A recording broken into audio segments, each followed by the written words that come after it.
Perceraian bukanlah akhir yang diinginkan oleh setiap pasangan. Namun perceraian seringkali menjadi pilihan terakhir saat semua upaya mempertahankan rumah tangga tak lagi menemukan jalan.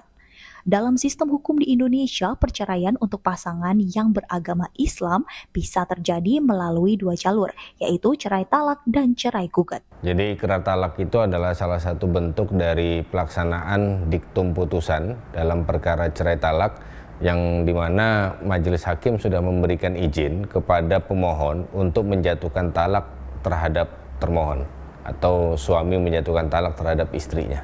Jadi ikrar talak itu pada intinya berdasarkan kompilasi hukum Islam dan juga Undang-Undang Nomor 1 Tahun 74 tentang perkawinan, bahwa ikrar talak itu tetap harus dilakukan di muka persidangan di hadapan majelis hakim setelah majelis hakim memberikan izin kepada suami atau kepada pemohon untuk menjatuhkan talak terhadap istrinya atau terhadap termohon.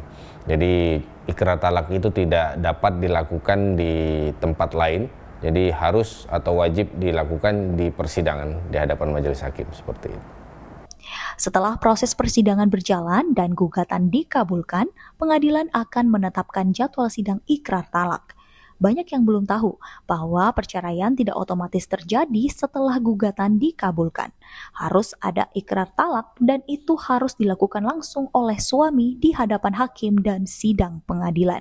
Kalau proses sejak pengajuan perkaranya itu tentatif, kondisional, jadi tergantung bagaimana pemeriksaan perkara itu sendiri berlangsung. Hanya saja setelah perkara itu diputus dan suami diberikan izin untuk menjatuhkan talak, itu ada space waktu selama 6 bulan sejak ditetapkannya hari sidang untuk penyaksian ikrar talaknya. Jadi sejak hari ikrar talak itu ditetapkan oleh majelis hakim, maka pemohon atau suami itu memiliki tenggang waktu 6 bulan untuk dia dapat mengucapkan ikrar talak. Nah, bagaimana kalau setelah 6 bulan ikrar talak itu tidak juga dilakukan oleh pihak pemohon, maka panitera berhak untuk membuat catatan kaki yang menyatakan bahwa putusan terhadap perkara tersebut atau putusan di mana suami telah diberikan izin itu tidak berkekuatan hukum. Jadi suami tidak dapat lagi menjatuhkan talak setelah 6 bulan semenjak ditetapkannya hari sidang berdasarkan putusan terdahulu seperti itu.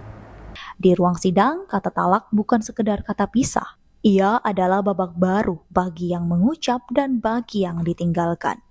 Negara hadir bukan untuk memutuskan cinta, tapi untuk menegakkan keadilan saat cinta tak lagi bisa disatukan.